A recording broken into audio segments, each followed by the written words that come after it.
Good morning मेरे चुटपुट। कैसे हो? आई होप आप सब अपने घर में खुश और सेफ हो। चलो बच्चों, आज फिर से हम लोग क्या लिखना सीखेंगे। पहले हम लोग इसे कंप्लीट कर लेते हैं बेटा, फिर हम लोग क्या लिखेंगे उसे मैं बताऊंगी। तो चलिए, आप भी अपनी इंग्लिश की कॉपी में जैसे ये फिलअप दिया हुआ है, आप भी अपनी इंग्लिश की कॉपी में इसे कंप्लीट करोगे। तो ए के बाद हमें यहाँ क्या फिल करना है? बी। सी के बाद हमें यहाँ क्या लिखना है? डी। ई के बाद हमें यहाँ क्या लिखना है? एफ। जी के बाद हमें क्या लिखना है? एच। आई के बाद हमें क्या लिखना है? जे। के बाद हमें क्या लिखना है? एल। एम के बाद हमें क्या लिखना है? एन। ओ के बाद हमें यहाँ क्या लिखना है? पी।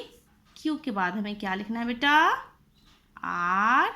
आर के बाद एस लिखा हुआ है, एस के बाद हमें क्या लिखना है? टी। एस टी यू लिखा हुआ है, अब हमें यू के बाद आगे लिखना है। तो मैंने आपको प्रीवियस वीडियो में ही बताया था कि बहुत सारे बच्चे जो हैं यू और वी को एक ही तरीके से लिखते हैं, बट वो रॉन्ग होता है बेटा। वी देखो कैसे लिखोगे। पहले आपको एक रेड लाइन में एक डॉट दे देना बेटा, और थोड़ी सी टेढ़ी लाइन में एक यहाँ भी डॉट देना, यानी आपको एक स्लैंटिंग लाइन ड्रॉ करनी है इस तरीके से। अब आपको क्या करना है? ठीक जैसे आपने ये स्लैंटिंग लाइन को ड्रॉ किया, इस साइड से भी आपको एक स्लैंटिंग लाइन ड्रॉ करनी है इस तरीके से, जो कि इस लाइन से मिल जाए। तो हमें यहाँ पे एक डॉट बनाना है और इस लाइन को यहाँ से आपको ड्रॉ करनी है। तो ये आपको क्या बन जाएगा? आपका वी। तो देखो, वी और यू में है ना अंतर, दोनों में बहुत डिफरेंस है ना, बहुत ज़्यादा डिफरेंस है। तो आई होप कि आप समझ गए होंगे और आपको लिखने में कोई प्रॉब्लम नहीं होगा इस बार से। तो देखो, यू और यू तो मैंने यहाँ लिख दिया, भी लिखना है तो वी इस तरीके से लिखोगे। अगर आपको लिखने में प्रॉब्लम है तो पहले बेटा आप ऐसे दो डॉट देना, स्लैंटिंग लाइन ड्रॉ करना, यानी इसको टेढ़ी लाइन बोलती है, स्लैंटिंग लाइन। और ठीक जैसे यहाँ पे आपने स्लैंटिंग लाइन ड्रॉ किया है, इस तरीके से आपको स्लैंटिंग लाइन एक और ड्रॉ करनी है कि ये मिल जाए, यानी इस पॉइंट से मिल जाए, इस तरीके से। ठीक है, इस तरीके से आप वी लिखोगे, एक इधर से स्लैंटिंग लाइन और एक इधर से स्लैंटिंग लाइन। तो बहुत आसानी से आप वी लिख पाओगे। ठीक है ना बेटा?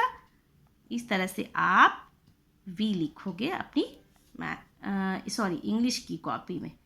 वी फॉर क्या होता है? वैन, गाड़ी। जो वैन गाड़ी होती है ना, जो देखोगे आप सब कभी स्कूल भी आते हो, बंद होती है मारुति वैन गाड़ी, तो उसको क्या बोलते हैं? V for van, VAN, van. Van means van गाड़ी। बाकी जो पेज है आपका वो होमवर्क है, इसे भी कंप्लीट करोगे, और जो ये मैंने दिया है फिलअप, उसे भी आप अपनी कॉपी में कंप्लीट करोगे। चलिए नेक्स्ट चलते हैं मैथ्स में आज बेटा हम लोग क्या लिखेंगे? यहाँ पे मैंने फिलअप दिया है, पहले उसे हम लोग कंप्लीट करेंगे, देन उसके बाद हम लोग क्या लिखना है वो जानेंगे। तो 1 1 11 के बाद हमें यहाँ 1 2 12 लिखना है। 1 3 13 लिखा हुआ है, अब हमें यहाँ पे क्या लिखना है? 1 4 14। 1 5 15 के बाद हमें क्या लिखना है? 1 6 16। 1 7 17 लिखा हुआ है, अब हमें क्या लिखना है? 1 8 18। 1 9 19 लिखा हुआ है, अब हमें क्या लिखना है? 2 0 20। 21 के बाद क्या होगा? 2 1 21 के बाद, यस, 2 2 22। मैंने ये फिलअप आपको 22 तक इसलिए सिखाया क्योंकि मैंने आपको प्रीवियस वीडियो में 22 तक ही लिखना सिखाया था। तो आज हम लोग आगे बढ़ेंगे। 22 के बाद क्या आता है? तो 22 के बाद क्या आता है? यस बोलो। यस, 2 3 23। तो हमें 23 लिखना है, तो पहले हमें 2 लिखना होगा, ठीक है, और उसके बाद हमें 3 लिखना है। 2 3 23। क्या लिखना है? हमें 23 लिखने के लिए पहले 2 लिखना होगा और उसके बाद हमें 3 लिखना होगा। तो इस तरीके से आप भी अपनी मैथ्स के कॉपी में 23 लिखोगे, पहले 2 देन 3, 2 3 23, 2 3 23। बाकी जो पेज है आपका होमवर्क है और ये फिलअप को भी आप कंप्लीट करोगे। चलिए नेक्स्ट, हिंदी में चलते हैं। हिंदी में मुझे क्या लिखना है, प लिखा हुआ है। अब हमें यहाँ पे जो डैश दिया हुआ है यानी यहाँ पे हमें फिल करना है, एक जो अक्षर है वो गायब है, तो हमें यहाँ पे जो सही अक्षर है उसको लिखना है। तो प के बाद क्या आता है, क्या आता है, यस फ, तो हमें फ लिखना है। फ मैंने यहाँ पे लिख दिया। प फ ब, अब ब के बाद जो आता है उसे हम लोग को लिखना है।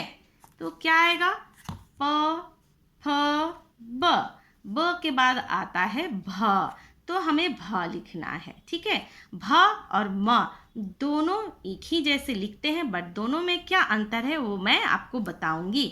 भ लिखने के लिए बेटा आपको एक लाइन तो ड्रॉ करनी है, जहाँ से लाइन ड्रॉ की है वो नीचे की ओर एक सीधी लाइन ड्रॉ करनी है, फिर हमें ऊपर थोड़ा सा टेढ़ा लाइन ड्रॉ करना है, और फिर हमें इसको इधर लाकर एक और लाइन ड्रॉ करनी है, और यहाँ से आपको एक और लाइन ड्रॉ करनी है।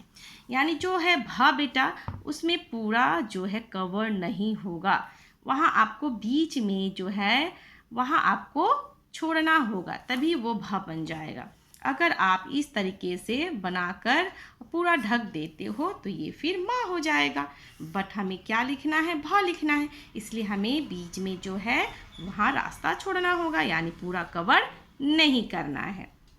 तो देखो जो लाइन मैंने ड्रॉ किया है, जहाँ से लास्ट हुआ वहाँ से एक लाइन ड्रॉ करनी है, और फिर हमें ग जैसे लिखते वैसे आपको ले जाना है, फिर इस लाइन को इस लाइन से एक सीधी लाइन ड्रॉ करनी है, मतलब इधर से इस पार लाना है, और इस लाइन से ये मिल जाए ऐसा एक और लाइन ड्रॉ करनी है। हो गया।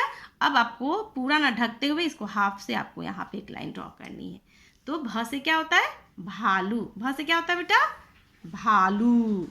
देखिए फिर से हमने ये लाइन जो ड्रॉ किया वहाँ से एक लाइन मैंने इसे ड्रॉ किया, और फिर मैंने इस लाइन को इस तरफ लाया और एक सीधी लाइन ड्रॉ करनी है ताकि इस लाइन से ये लाइन जो है मिल सके।